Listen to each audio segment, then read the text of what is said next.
So one important part of homeowner maintenance is remembering to clean out your tracks for any sliding doors or windows that you might have in your home. They're all going to work about the same. So to demonstrate, I'm going to do that with this window here. So to start, you unlock your window and then you slide it over. Most vinyl windows have kind of a sweet spot to where it's easiest to get them out, so you might have to find that. For this one though, it's pretty easy. Just lift it up and then pull the bottom out from the bottom track, that is. And then just be gentle when you set that down. These can be a little bit heavy and you don't want to like bang it around or anything.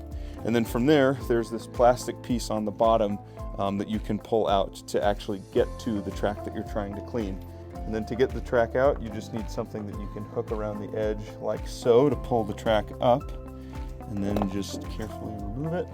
And that gets you to the actual bottom of the track where the weep holes are, and this is where you really do want to be vacuuming out and cleaning out to keep your tracks clean. So when you put this track back, you need to make sure it's really flat in there. It's easy to put it back so that it's kind of standing up still a little bit, and if you do that, your window might not go back in all the way, or at least not very easily. So just going to push this down kind of all along, make sure it's really fully seated. And then once I've done that, now I should be able to put the window back and have it go back into place and close just fine. So